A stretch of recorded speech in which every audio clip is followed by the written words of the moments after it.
চুলে শরতের রোদ নামছে ধীরে, ভোরের ঘাসে লাগতেই মিশে যাচ্ছে শিশিরে। এখন যে আশ্বিন, শিউলি ফুলের গন্ধে ঘুমের রাতের আদর এখন যেন মৃদুমন্দ সমিনা নেচে ওঠা শুভ্র কাশবন। একলা সুহাগের গন্ধ নিয়ে ফিরছে যে জন, তার মনে জাগে সেই শিহরণ। ফেলে আসা নীলাকাশ, চিল উড়ানো দিন, সেই তো আশ্বিন। আশ্বিনের সকাল মানে একটা ঝকঝকে দিন। শরতের সকালে সূর্য হেসে ওঠে, মাঠ ও বিলের অসংখ্য ধানের জমিতে আলোক রশ্মি ছড়িয়ে দেয়। সেই কোমল রোদে ক্ষেতের শিশির ভেজা ধান, বাড়ির উঠানে বিছানো শিউলি ফুল, কিংবা পুকুরে ভাসমান শুভ্র শাপলার উছিলে পড়া হাসি সবার হৃদয়কে উচ্ছ্বসিত করে তোলে, তাই না বন্ধুরা? শরতের নীলাকাশে সাদা সাদা মেঘ যেন একটি বিশাল শামিয়ানার মতোই নিজেকে ছড়িয়ে রাখে। আর সেই সুদূরের সীমানায় পাখা মেলে দেয় শঙ্খচিল, তার পাখনায় পেছলে পড়ে ভোরের আলো। শরৎকালের একটি অসাধারণ আকর্ষণ অবারিত সবুজ মাঠ, মাঠের পর মাঠ, যেন এর শেষ নেই। মাঠের চারিদিকে সবুজের প্রাচীর সদৃশ্য দূরের গ্রাম যেন হাতছানি দিয়ে ডাকে। বর্ষার স্রোতস্বিনী শরতেও পূর্ণ থাকে। শরতে নির্মল জলরাশি সাগরের সঙ্গে মিলনের উদ্দেশ্যে বয়ে যায়। দুকুলে সবুজ বনরাজি যেন সবুজের স্বর্গপুরী। কখনো শরতের নদী কিষানির শাড়ির আঁচল ভিজিয়ে, কখনো অবারিত সবুজ মাঠের বুক চিরে বহু চলে যায় দূরে, বহু দূরে। তখন আমাদের মন শঙ্খচিলের মধ্য চঞ্চল এবং সুদূরের পিয়াসী হয়ে ওঠে। আমি চঞ্চল হে, আমি সুদূরের পিয়াসী।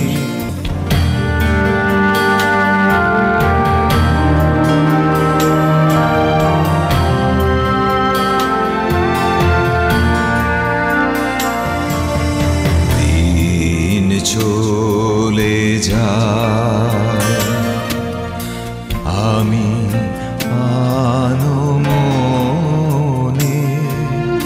তারি আশা চেয়ে থাকি বাতায়নে। হ্যাঁ বন্ধুরা, সত্যি শরতের প্রকৃতি বড়ই বৈচিত্র্যময়, লাবণ্যময়ী এবং মনোহরণ। সৃষ্টিকর্তার অপূর্ব সৃষ্টি শরৎকাল। আশ্বিনে চলে তারই সৃষ্টি মাধুরীর খেলা। আর আজ সেই খেলা দেখতে দেখতে চলুন চলে যাই আজকের প্রভাতী ম্যাগাজিন অনুষ্ঠান মহানগরীর সোনালী প্রাঙ্গণে। আর সেই অঙ্গনে আপনাদের সাদর আমন্ত্রণ জানাচ্ছি আমি লিয়াকত খান এবং আমি রফিকা বিনতে জাহেদ। শুভ সকাল বন্ধুরা।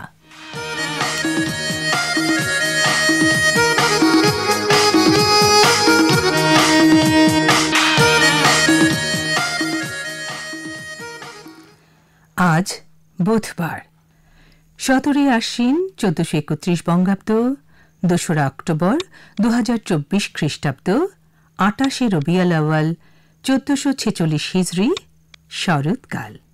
বন্ধুরা, আজ যাদের জন্মদিন ম্যাগাজিন অনুষ্ঠান মহানগরীর পক্ষ থেকে তাদের জানাচ্ছি জন্মদিনের বিশেষ শুভেচ্ছা আর অভিনন্দন। শুভ জন্মদিন।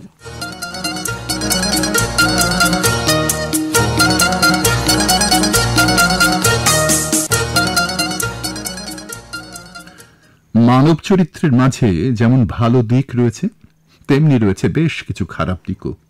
সেসব খারাপ দিকের মধ্যে অত্যন্ত ভয়াবহ একটি মানসিক অবস্থা হচ্ছে হিংসা। মানব চরিত্রের একটি মন্দ দিকই হচ্ছে হিংসা। হিংসা একজন মানুষের অন্যান্য সৌন্দর্যকে ম্লান করে দেয়। হিংসায় আক্রান্ত মানুষ কখনো পূর্ণাঙ্গ মানুষ হতে পারে না।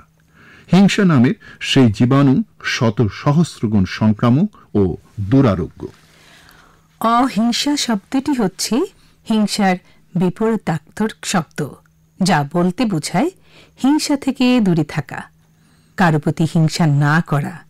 বন্ধুরা, আজ 2 অক্টোবর আন্তর্জাতিক অহিংসা দিবস। 2007 সালে জাতিসংঘের সাধারণ সভায় গৃহীত প্রস্তাব অনুযায়ী 2 অক্টোবরকে আন্তর্জাতিক অহিংসা দিবস হিসেবে ঘোষণা করা হয়। তখন থেকেই বিশ্বের বিভিন্ন দেশে দিবসটি উদযাপিত হয়ে আসছে।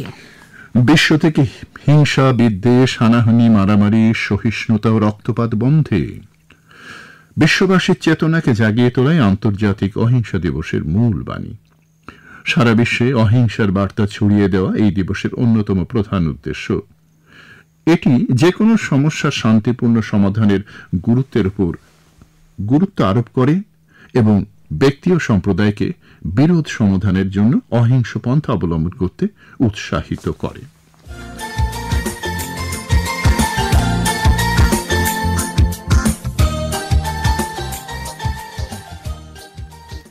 হ্যাঁ বন্ধুরা, জাতিসংঘ আজকের এই বিশেষ দিনের প্রতিপাদ্য বিষয় নির্ধারণ করেছে cultivating a culture of piece. আসুন আন্তর্জাতিক অহিংসা দিবসে আজ আমরা হাতে হাত রেখে প্রতিরোধ করি, সহিংসতা দূর করি, সহিংসতা প্রতিরোধ করি, শান্তির বাংলাদেশ করি, একটা সংস্কৃতির সৃষ্টি হোক। হিংসা বিদ্বেষের অশুভ বীজ চিরতরে সমূলে উৎপাটিত হয়ে যাক আমাদের ভেতর থেকে। আজকের দিন থেকেই হোক তার শুরু। আর এই শুভকামনা নিয়ে আমরা এখন চলে যাচ্ছি আমাদের আজকের মহানগরের অন্যান্য আয়োজনের দিকে। দেখি কি আছে সেখানে। বন্ধুরা, আপনাদের জন্য আজ থাকছে বৈষম্য বিরোধী আন্দোলন নিয়ে নতুন পর্ব জেগে ওঠা বাংলাদেশ, আছে বিশিষ্ট ব্যক্তিদের সাক্ষাৎকার ভিত্তিক পর্ব প্রিয় মুখ, আছে ঢাকার চলচ্চিত্র সঙ্গীতের ক্রমবিকাশ প্রতিবেদন নিয়ে নগর সংস্কৃতি, আছে ঢাকার ইতিহাস ঐতিহ্য নিয়ে প্রতিবেদন এই ঢাকা।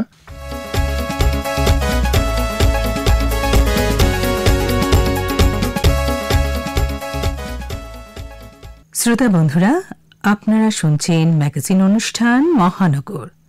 প্রচারিত হচ্ছে বাংলাদেশ বেতার ঢাকা কেন্দ্র থেকে মধ্যম তরঙ্গ 819 কিলোহার্টজ এবং FM 102 মেগাহার্টজে। চলমান 2024 সাল। এ বছরের জুলাই আগস্ট মাসে এক যুগান্তকারী পরিবর্তন সংঘটিত হয়েছে। অদম্য সংকল্প ও প্রত্যয়ের মাধ্যমে ছাত্র জনতা একটি স্বৈরাচারী ও অগণতান্ত্রিক শাসন ব্যবস্থা থেকে আমাদের মুক্তি এনে দিয়েছে। এই তরুণরা যে প্রজ্ঞা, সাহস ও প্রত্যয় দেখিয়েছে, এমনকি অকাতরে জীবন উৎসর্গ করেছে, তা দেখে বিশ্বের মানুষ অভিভূত।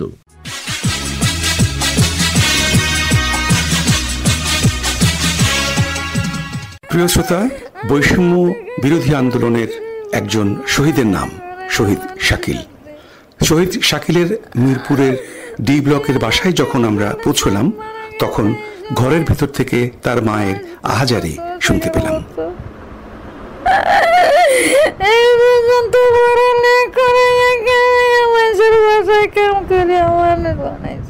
জানতে চাইলাম শাকিলের মায়ের কাছে বৈষম্য বিরোধী ছাত্র আন্দোলনে শাকিলের জড়িয়ে পড়ার ঘটনা।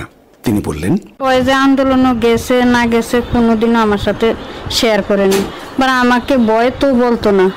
আর আমি যে যাওয়ানোর লেগে বাধা দিতাম, ওই ইয়াও আমার কাছে বলতো না। মানে আমার যত বাপের কুলের ফ্যামিলি আছে বা আমার মেয়ে আছে, কেউর কাছে ওই শিকার যায় না যে ওই হতে হারে, মানে ওর মতামতই ওই হারতো। শাকিল সেদিন ঘর থেকে যখন বের হচ্ছে, কিংবা ওই মুহূর্তে যদি আপনার কোনো কথা মনে থাকে, আমার যেই হতে যাইতো না, তুমি বাধা দাও। টিভিতে খবর দেখো যে কত মায়েরা ছেলে ঘরে লইয়া আন্দোলন করতে যায়, দেশে মা কোনো নিরাপত্তা নাই। আমি যে তোমার একা বাসায় থুয়া যাই, আমার মাথায় টেনশন আছে যে আমার মায়ের বাসায় কি নিরাপত্তা আছে কিনা। দশেকেরও মা বোন আছে, আমারও মা বোন আছে। আমরা যদি এই হতে আন্দোলন না করি, তা আমাকে মা বোনের কোনো নিরাপত্তা নেই। তো যেদিনকে ও চলে গেল বাসা থেকে, আপনার সাথে শেষ কথা কি হয়েছিল তার? মানে কে জানি ফোন দিছিল, ওর ফোন আবার সবসময় সাইলেন্ট করে রাখতো। এই সময় ধরেন 12:30 বা 1 এই টাইমে গর্তনে বেরিয়েছে রুম দেওয়ানোর কথা কইয়া। আমি রুম দেখে ঈদগামাটো খারায় তোমার ফোন দিলে তো তুমি যাইও। আর বাবার সারাদিন ফোনও দেয়নি, গরম হইয়া রয়েছি, শরীরটা ভালো লাগে না। আসছি কতক্ষণ। কিভাবে জানলেন শাকিলের আঘাত পাওয়ার খবর? মাসুদা কয়, আংটি একটু আমাকে লগে যাইতে কয় একটু কর্মটিলা হাসপাতাল। আমি কে আমার ফুলার কিছু হয়েছে? কয় না, বেশি কিছু হয় না, শাকিল ভাই একটু ওই যে গ্যামজামের ভিতরে গেছে তো একটু অসুস্থ হয়েছে, কর্মীটল আনিছি, আমাকে ফুলাইন দেখে চিকিৎসা করবো না, গার্জিয়ান খুঁজে পরে সিএনজিএলাই ফেসে নিয়ে গেছে। যায় দি বাবা সোজা হয়ে অক্সিজেন দেওয়া পাজা করে ধরে বাবা করে ডাকিয়া তোলারে নাই ভাউলারে নাই। পরে আমার এক মনে টাইনে কিছু এনো লয়েছে, পরে আবার একটু যাইতে চাইছি, কয়ে এনো নাই, সাইতলাই নিয়ে গেছে। আমি মনে করছি যে আমার বাবা মনে হয় নাই। সবাই কয়ে আসে করে 3 দিন ডাকছে। ফুলা আমার ঘরের রাজা ছিল, আমার ফুলারে যে নেই পথে ওরা হত্যা করছে, আমার ফুলারে মারছে। আমি এটার এখনকার সময় যে সরকারের বা আমি এর কাছে উপযুক্ত বিচার চাই, আমার সরকারের কাছে এই একটা দাবি। শাকিলের মাকে আমরা সান্ত্বনা দেওয়ার মতো কোনো ভাষাই পাইনি। তার এই আহাজারি পুরো বাংলাদেশকে স্তব্ধ করে দেয়। জুলাইয়ের আত্মদানকারী সকল শহীদের প্রতি রইল আমাদের বিনম্র শ্রদ্ধা।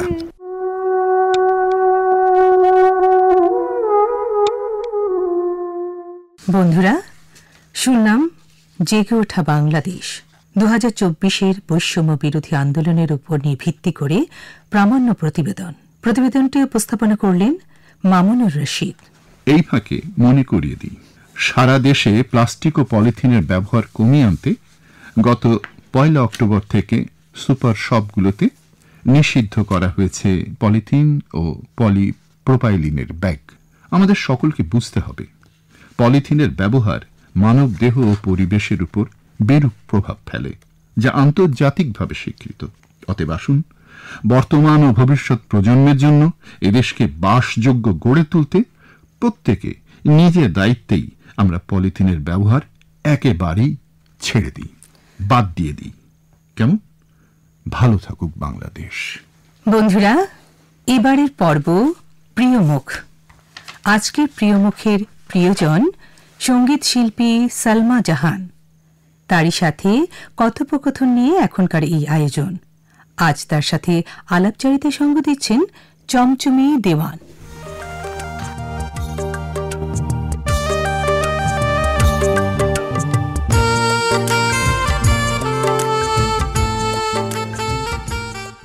সুপ্রিয় শ্রোতা বন্ধুরা, মহানগরের প্রিয় মুখ পর্বে আপনাদের প্রত্যেককে স্বাগত জানাচ্ছি।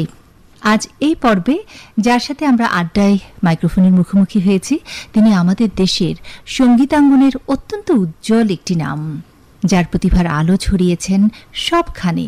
মঞ্চ, রেডিও, টেলিভিশন এবং চলচ্চিত্রে গেয়েছেন, আজ অব্দি গেয়ে যাচ্ছেন। আমি নিশ্চিত তার মিষ্টি অনিন্দ সুন্দর কণ্ঠে বহুবার আপনারা গান শুনেছেন। হ্যাঁ বন্ধুরা, বলছিলাম প্রখ্যাত সঙ্গীত শিল্পী সালমা জাহানের কথা। হ্যাঁ শ্রোতা বন্ধুরা, আর কথা নয়, চলুন তার সঙ্গীতের ক্যারিয়ার এবং সাংসারিক জীবনের গল্প শুনি তার কাছ থেকে। এবং শুরুতেই জানতে চাই যে সঙ্গীত সবকিছু নিয়ে কেমন আছেন? ভালো আছি। সঙ্গীত শেখাটা কখন থেকে শুরু হয়েছিল, কোন সময় থেকে? এটা একেবারেই ছোটবেলা, তখন 5 বছর হবে। তখন থেকে আর কি আমি একটু একটু গান রেডিওতে শুনতাম, শুনে শুনে সেটা মানে গাওয়ার চেষ্টা করতাম। তো আমার মা প্রথমে এটা লক্ষ্য করলেন জিনিসটা, তারপরে আমাকে একজন ওস্তাদের কাছে দিয়েছেন। আমার প্রথম হাতে খড়ি হচ্ছে মোহাম্মদ হানিফ, এরপর আমি শিখেছি আব্দুস সামাদের কাছে, তারপর আমি শিখেছি হিন্দু সঙ্গীত একাডেমিতে 5 বছরের কোর্স করেছি, ওখানে উচ্চাঙ্গ সঙ্গীত শিখেছি। এর পাশাপাশি আমি নজরুল সঙ্গীত শিখেছি খালিদ হোসেনের কাছে। এরপরে আর কি চলা শুরু। তাহলে বেতার শুনে শুনে আপনি অনুপ্রাণিত হয়ে এবং আপনার মায়ের উৎসাহ অনুপ্রেরণায় আপনি গান শেখা শুরু করলেন। আচ্ছা, তো এই শুরুটা যখন চলছিল তখন স্কুল কলেজে কোন প্রতিযোগিতায় গাওয়া হতো? হ্যাঁ, আমি অনেক প্রতিযোগিতায় অংশগ্রহণ করেছি। প্রথম তো একটু নার্ভাস ছিলামই, তারপরে জিনিসটা মানে খুব ভালো লাগতো। প্রতিযোগিতায় তো অনেকজন অ্যাটেন্ড করে, তো সেটা একটা ভিতরে কাজ করতো যে না আমিও গাইবো, হ্যাঁ ভালো করব, সবার থেকে বেশি ভালো করব, এটা সবসময় কাজ করতো। যখন পুরস্কার হাতে যখন পেয়ে যান সেটা উৎসাহ আরো কয়েক গুণ বেড়ে যায়। হ্যাঁ, অনেক অনেক। তো এই যে সঙ্গীত জীবনের পথ চলা শুরু হলো, তারপর মিডিয়ায় কখন আমি এরপরে সালমা জাহান হিসেবে আত্মপ্রকাশ ঘটে আপনার? আমি এরপরে বাংলাদেশ বেতারে আমি এনলিস্টেড হয়েছি 1986 সনে। আচ্ছা, হ্যাঁ, তখন প্রথমে নজরুল সঙ্গীতে আমি এনলিস্টেড হয়েছি, এরপরে আধুনিকে এসেছি। আধুনিকে তারপরে আমি বাংলাদেশ টেলিভিশনে 1991 সনে জি আমি তালিকাভুক্ত হই। আচ্ছা, প্রথমে বেতার। হ্যাঁ, বেতার আমার একদমই ঘরের মতো মনে হয়, যখনই ডাকে মনে হয় যে আমি ছুটে যাই। আপনি তো চলচ্চিত্রে বেশ কিছু গান করেছেন। হ্যাঁ, চলচ্চিত্রে আমার যাত্রাটা শুরু হয়েছে 1993 থেকে। কোন ছবি দিয়ে? সেটা প্রথম ছবি হচ্ছে দোলা। তো আরেকটি সুন্দর গান আছে, তুমি একবার এসে দেখে যাও। হ্যাঁ, এই গানটিও অনেক জনপ্রিয় হয়েছিল, জনপ্রিয় একটি গান। হ্যাঁ, তারপর আরো পরবর্তীতে আরো অনেক ছবি আছে। একটি ছবির কথা আমার খুব মনে পড়ছে, আপনার খুব আনন্দশ্রু ছবিতে বেশ সুন্দর সুন্দর গান আছে। হ্যাঁ হ্যাঁ, যেমন উত্তরে ভয়ঙ্কর জঙ্গল, দক্ষিণে জয় মঙ্গল। এন্ড্রু কিশোরের সাথে একটা ভালো বেশ ডুয়েট গান আছে আপনার। হ্যাঁ, ডুয়েট গান আছে, জীবনের ভাবনা। এটাও আনন্দ অশ্রু ছবির গান। আচ্ছা, এই গানটি বেশ জনপ্রিয় হয়েছে। জনপ্রিয়, জি জি। সেই সুন্দর মিষ্টি গানটি আমরা না হয় একটু শুনি এবং শ্রোতাদেরকে শুনিয়ে দিই।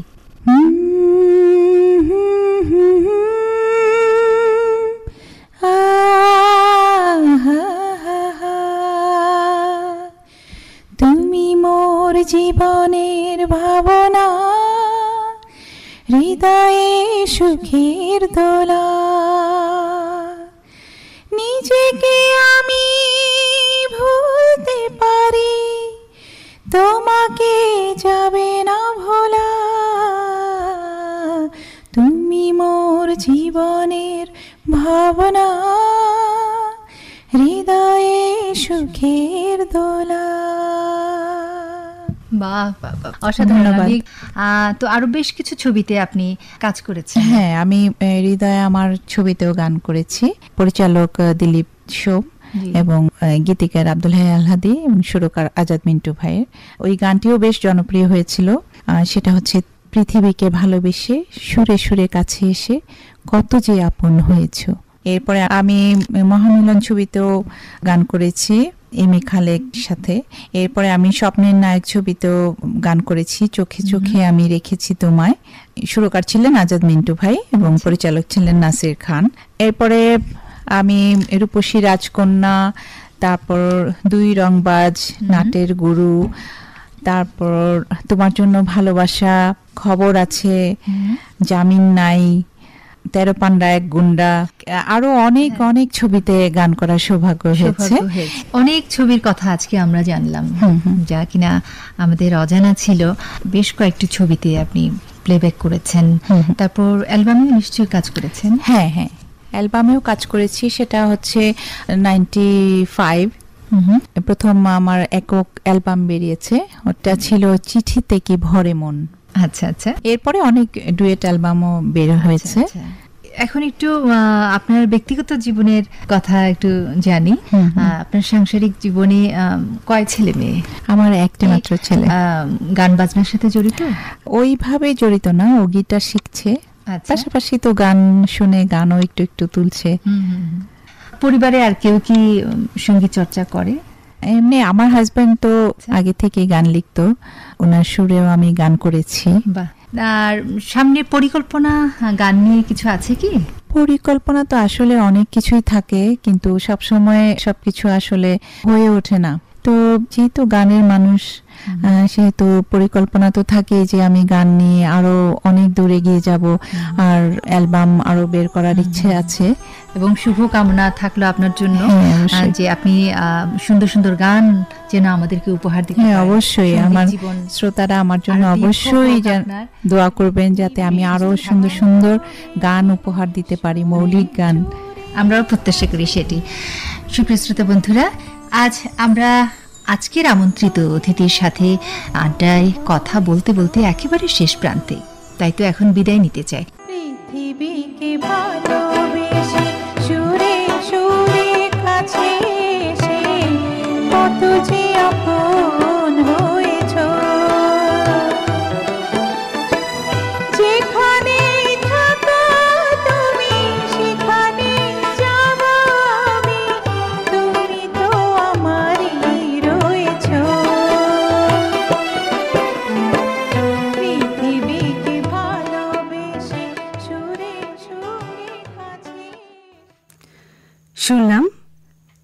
মুখের প্রিয় কথাগুলো পর্বটি পুনঃপ্রচারিত হল। বন্ধুরা, এবারের পর্ব নগর সংস্কৃতি। শুনব সঙ্গীতের ক্রমবিকাশ নিয়ে নিবন্ধ পাঠ। এই নিবন্ধটি লিখেছেন এবং পড়েও শোনাচ্ছেন অলোক বসু।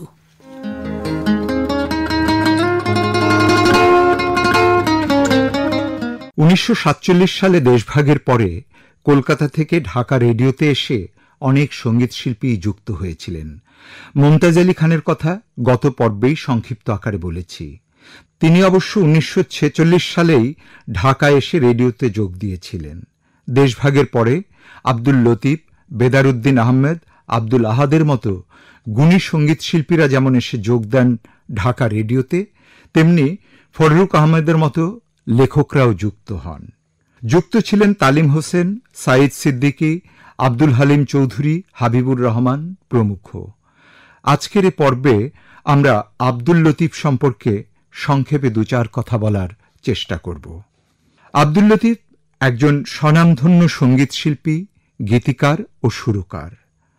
বরিশালের রায়পাশা গ্রামে তাঁর জন্ম 1925 সালে। রক্ষণশীল মুসলিম পরিবারে জন্মগ্রহণ করলেও ছোটবেলা থেকেই গানের প্রতি তাঁর প্রবল আকর্ষণ ছিল। এই আকর্ষণ তাঁর গ্রামে তাঁকে গায়ক হিসেবে পরিচিত করে তোলে। গান গাওয়ার অপরাধে তাঁর ফুঁপো তাকে বাড়ি থেকে তাড়িয়ে দিয়েছিলেন। ফুপুর কাছে গানগুলো ছিল ইসলাম বিরোধী। কিশোর আব্দুল লতিফ এ ঘটনার আকস্মিকতায় বিচলিত না হয়ে আত্মবিশ্বাসের সঙ্গে ফুপুকে একটি গান শোনাতে চান এবং তিনি সে প্রস্তাবে সম্মত হন। আব্দুল লতিফ আল্লাহ রাসূলের প্রশংসায় ভরা আব্বাস উদ্দিনের গাওয়া নজরুলের একটি ইসলামী গান গেয়ে শোনান। গান শুনে ফুপু মুগ্ধ হন এবং তাকে গান গাওয়ার অনুমতি দেন। এভাবেই পারিবারিক স্বীকৃতি নিয়ে আব্দুল লতিফের শিল্পী জীবনের শুরু। আব্দুল লতিফ যখন সপ্তম শ্রেণীর ছাত্র, তখন তিনি 1939 সালে 16 বেঙ্গল ব্যাটালিয়ন ইন্ডিয়ান টেরিটোরিয়াল ফোর্সে নির্বাচিত হন। 6 মাস পরে এ ব্যাটালিয়ন ভেঙে দেওয়া হয়। পরে তিনি কলকাতায় বসবাস শুরু করেন। সরাসরি রাজনীতিতে যোগ না দিলেও তিনি রাজনীতি ঘেঁষা সাংস্কৃতিক আন্দোলনে যুক্ত ছিলেন। 40-এর দশকের প্রথম দিকে তিনি কলকাতায় কংগ্রেস সাহিত্য সংঘে যোগ দেন। 46-এ নোয়াখালীতে হিন্দু মুসলিম দাঙ্গা সংঘটিত হলে মহাত্মা গান্ধী শান্তি মিশনে নোয়াখালী আসেন। আব্দুল লতিফ কংগ্রেস স্বেচ্ছাসেবকদের সঙ্গে বরিশাল থেকে স্টিমারে নোয়াখালী চলে যান। কলকাতায় বিজ্ঞান কলেজে এক সভায় তিনি নোয়াখালী বিষয়ক জনসভায় গান্ধীর সামনে সমবেতভাবে শান্তির গান পরিবেশন করেন। আব্দুল লতিফ কলকাতা থেকে 1948 সালে ঢাকায় আসেন। এখানে বিখ্যাত গায়ক ও সঙ্গীত পরিচালক আব্দুল হালিম চৌধুরীর আহ্বানে তিনি গান লিখতে উদ্বুদ্ধ হন। 1949-50 সালে তিনি প্রথমে আধুনিক গান এবং পরে লেখেন পল্লীগীতি। আব্দুল লতিফের মেজাজে গণসঙ্গীতের উপাদান ছিল। বরিশালের গ্রামীণ জীবনধারার লোকজ সংস্কৃতির সাথে ছিল তাঁর মনোজগতের গভীর সম্পর্ক। তাঁর গানগুলোতে পূর্ব বাংলার অধিকার বঞ্চিত মানুষের আশা আকাঙ্ক্ষার প্রকাশ ঘটেছে। ঐতিহাসিক ভাষা আন্দোলনের সময়ে লেখা তাঁর সবচেয়ে জনপ্রিয় ও বিখ্যাত গান ওরা আমার মুখের ভাষা কাইরা নিতে চায়। গানটি পূর্ব বাংলার ঐতিহ্য ও অধিকার প্রতিষ্ঠার এক প্রতীকী গানের বৈশিষ্ট্য অর্জন করে। তাঁর শোনা শোনা শোনা লোকে বলে শোনা এ গানটি ভাষা আন্দোলন থেকে মুক্তিযুদ্ধ পর্যন্ত বাঙালির স্বাধিকার আন্দোলনের পরম্পরাকে বহন করে। 21-এর প্রথম গান আমার ভাইয়ের রক্তে রাঙানো 21শে ফেব্রুয়ারি, এই গানের প্রথম সুরকারও ছিলেন তিনি। 2006 সালের 23 ফেব্রুয়ারি তিনি প্রয়াত হন। শুনলাম নগর সংস্কৃতি। চলুন বন্ধুরা, এখন আমাদের পর্ব এই ঢাকা। আজকের পর্বে বায়তুল মোকাররম নিয়ে কিছু কথা শুনে আসি। পর্বটি লিখেছেন ফরিদা ইয়াসমিন আর তা পড়ে শোনাচ্ছেন স্বপন গুহ। আমাদের রাজধানী ঢাকার প্রাণকেন্দ্র গুলিস্তানের খুব কাছে পল্টন এলাকায় বায়তুল মোকাররম মসজিদের অবস্থান। বায়তুল মোকাররম বাংলাদেশের জাতীয় মসজিদ। এর স্থাপত্য শৈলীও অত্যন্ত দৃষ্টিনন্দন।